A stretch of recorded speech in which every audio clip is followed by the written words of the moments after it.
Ayan. Magandang gabi ito. Another pasyo ulit. Ito, nilagay natin.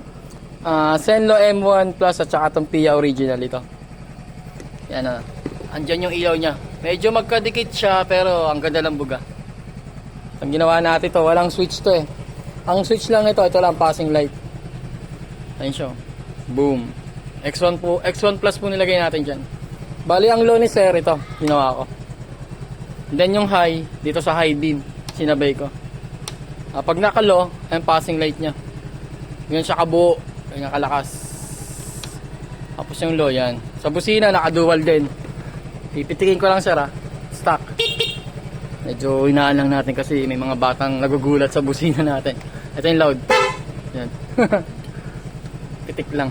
Ayan, ayan siya. Pag naka-off, sabay. Pag naka-low, ayan yung buga ng low niya. Tapos yung high ito. Lakas na. X1 Plus po yan. Ang itsura niya. Ayun na. Magkadikit po ng konti. Nasa ilalim. Ayan. Ayan yung white. Yung low. Ayan yung high dilaw. Ayan na. Ayan siya. Ayan. Dito tayo sa Paranaque para dito sa Pasyo White. Yun lang. Thank you.